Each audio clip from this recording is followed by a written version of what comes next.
Welcome to Daily Speak English channel. English podcast for easy English conversation. Okay. What happened?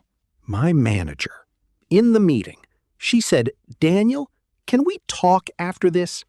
And Maya, those 5 words, scariest sentence in the English language.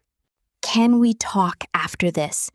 Yeah, that sentence has caused more heart attacks than fast food. I sat there for the whole meeting, just translating my own panic into English in my head. Like, what do I say? Do I say sorry? Do I explain? Do I just nod like a broken toy? A broken toy? A broken toy that just nods. Yes, understood, yes. Okay, but be honest. What did you actually say? I said, yes, understood, yes. Daniel. I panicked. In my language, I can argue with anyone. I can explain myself. I can push back. I can even be a little dramatic if I need to.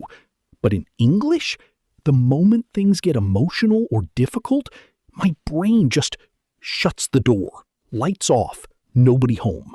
Exactly. So today? Today, we fix that. Hey everyone, welcome back to Daily Speak English. I'm Maya. And I'm Daniel, the guy who apparently turns into a yes machine under pressure. We're working on it. So today, we're not talking about grammar rules. We're not talking about memorizing vocabulary lists. We're talking about something way scarier. Difficult conversations. In English. The kind that make your heart race even in your own language. A disagreement with a coworker, telling a friend something they don't want to hear, standing up for yourself with your landlord, having the talk with a partner. And doing all of that in a language that isn't even your first one. Right. So by the end of this episode, you're going to have real phrases, real strategies, and honestly, a completely different feeling about these conversations. We've got our word tour today. 6 powerful words for handling conflict and tension calmly. We've got Say It Better, where we take weak, nervous sentences and turn them into confident English. And we've got a bunch of real stories, mine, Daniel's, and situations you've probably lived yourself. Because here's the truth. You're not bad at English because you froze in that meeting. You just never learned the tools for this specific kind of conversation. Nobody teaches this in school. Nobody. They teach you how to order food and ask for directions. Nobody teaches you how to say, I need to talk to you about something, without sounding like you're about to get fired, or fire someone. So true. So, Daniel, let's go back to that meeting moment. What was actually happening in your head? Honestly, 2 things at once. My emotional brain was panicking about the actual problem. Like, did I do something wrong? And my language brain was panicking separately. Like, how do I even say this? 2 brains fighting each other. Exactly. And when both of them panic at the same time, nothing comes out. Just, yes, understood, yes. This is so common. There's actually a simple explanation for it. When we're stressed, our brain prioritizes survival, not vocabulary. It's the same reason people forget simple words during an argument, even in their native language. Oh, that happens to me in Urdu, too. Not gonna lie. Right? So add a second language on top of that stress, and it makes total sense that words disappear. So it's not that I'm bad at English. Not even close. You just never built specific tools for this situation, and that's what today is about. Building a toolbox so your brain doesn't have to invent sentences from zero while you're panicking. I like that. A toolbox, not a test. Exactly. Have you ever felt this, where you knew exactly what you wanted to say in your own language, but in English, it just vanished? Every single time something matters. That's the moment we're fixing today. Word tour. Word 1. Okay, let's start building that toolbox. First word for today, address. Wait, like an address? Like where you live? Different meaning here. As a verb, to address something means to deal with a problem directly instead of avoiding it. Oh, Pronunciation is address. Stress on the second part. Simple explanation. You're not ignoring the issue, you're facing it head on. Professional example. I'd like to address the delay in the project timeline. Casual example. Hey, can we address the whole roommate dishes situation? please use that one on your roommate. Useful sentence pattern. I think we need to address the issue. Mini conversation. A. There's something I want to address before we move forward. Sure, what's going on? Common mistake? Learners often say discuss the address or confuse it with the noun. Just remember, as a verb, know the needed. I want to address this, not I want to address the this. Got it. Address. Face the problem. Don't run from it. Exactly. Segment 2. Daniel's story. The roommate situation. Actually, speaking of roommates, I have to tell you about mine. Oh no. So my roommate, he's a great guy, but he leaves dishes in the sink for, let's just say, geological amounts of time. Geological. I'm talking dishes that could have their own zip code. And every time I wanted to say something, I'd rehearse it in my head first. Hey, so about the dishes. And then I'd chicken out. Why? Because in English, I only knew 2 options. Either I say nothing, smile and clean it myself, feeling resentful, or I explode. Why do you never clean the dishes? There was no middle option in my vocabulary. That's such an important point. A lot of learners only have the extremes in their toolbox, total silence or total explosion, because those are the phrases that stick emotionally. But the middle ground, the calm, direct, adult way of addressing something, that vocabulary is quieter, so it doesn't get remembered as easily. Yes, exactly that. So let's build that middle ground right now. Instead of silence or an explosion, try, hey, can I mention something? I've noticed the dishes have been piling up and it's been kind of stressful for me. Could we figure out a system together? Okay, that sentence has 0 anger and 0 silence. It's just calm and clear. That's the goal. Notice the structure. Can I mention something? That's a gentle opener. I've noticed. You describe the situation, not the person's character. And could we figure out a system together? That invites cooperation instead of blame. I need to write this down and tape it to my roommate's door. Maybe just say it to his face first. Say it better. Round 1. All right, say it better time. Daniel, give me a weak sentence learners often use in conflict. Okay. You always do this. Classic. Very natural, but it's a fight starter, not a conversation starter. Always makes the other person defensive immediately. So what's the upgrade? Professional version? I've noticed this has happened a few times, and I wanted to check in about it. Casual version? This keeps happening. Can we talk about why? Both versions remove always. Exactly.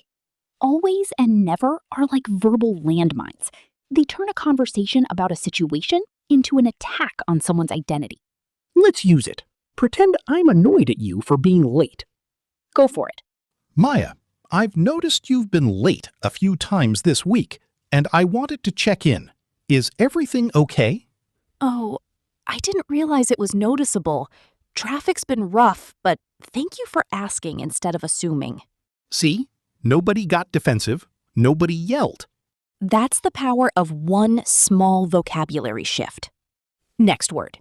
Assertive. I know this one a little. It means confident, right? Close, but more specific. Assertive means expressing your needs or opinions clearly and confidently, without being aggressive or rude. So it's the middle ground between shy and angry. Exactly the middle ground. Pronunciation? Assertive. Professional example. She gave assertive feedback without making anyone feel attacked. Casual example.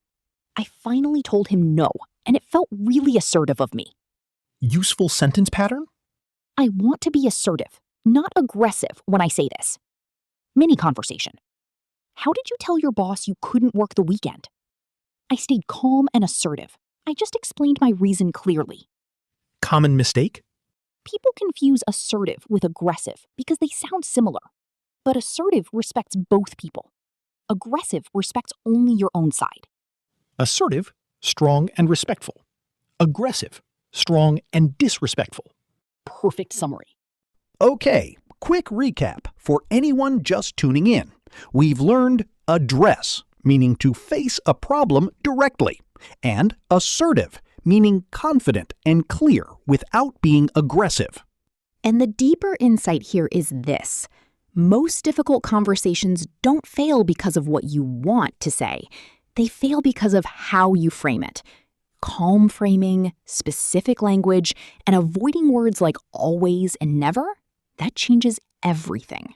It's less about grammar and more about emotional grammar, almost.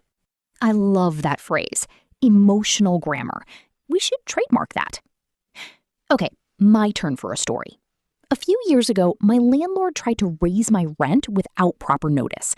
And even though my English was already strong at that point, I remember feeling this tightness in my chest before I called him. Wait, even you felt nervous? Of course. Difficult conversations aren't about your English level. They're about confidence and preparation. Even fluent speakers get nervous confronting authority figures. That actually makes me feel better. It should. So here's what I did. I didn't call him immediately in the heat of the moment. I wrote down 3 sentences first. 1, the fact. 2, how it affects me. 3, what I want to happen. Like a mini script. Exactly. It went like this. I received the new lease and noticed the rent increase wasn't mentioned in our original agreement. This puts me in a difficult position financially.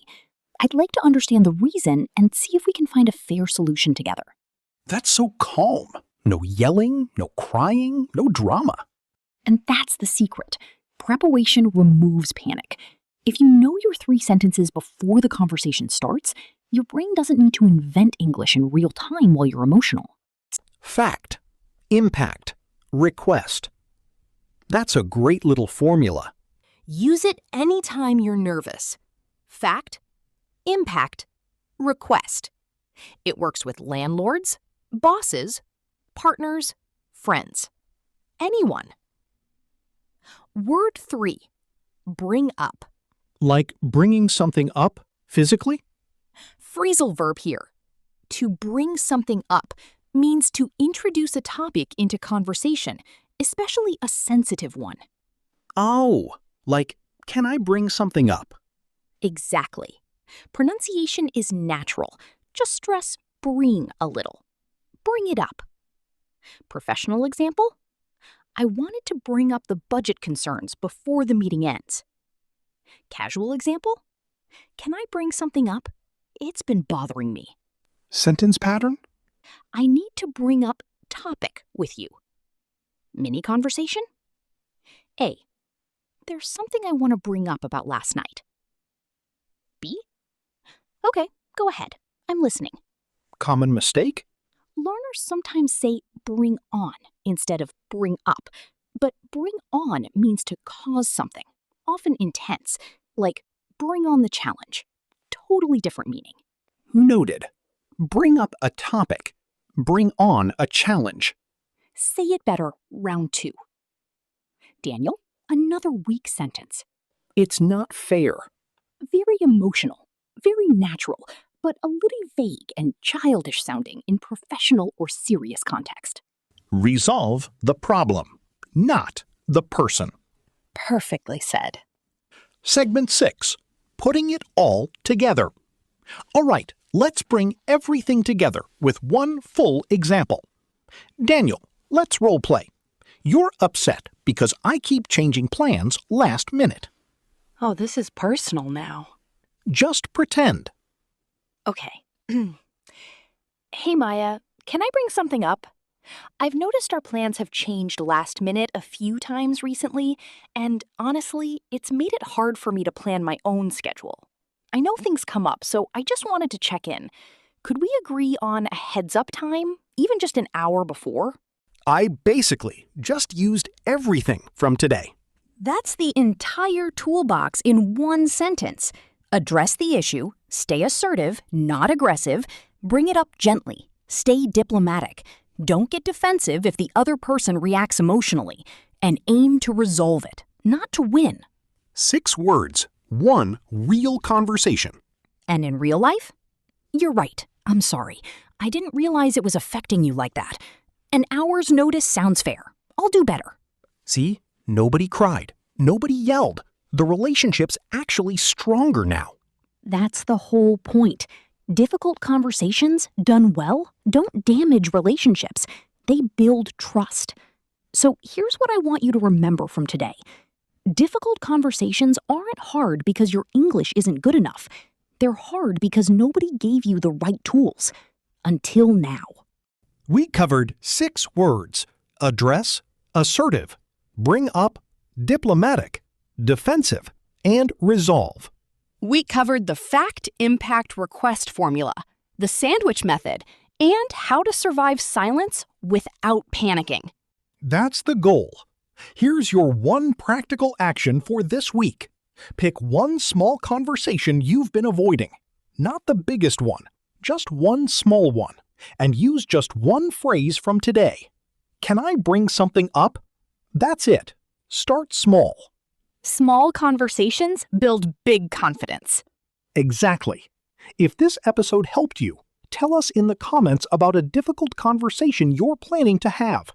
We'd love to hear it. And honestly, we might even help you script it in a future episode. And if you want more real, natural English for real, tricky moments in life, you know where to find us. Take care of your English and take care of your heart. See you next time.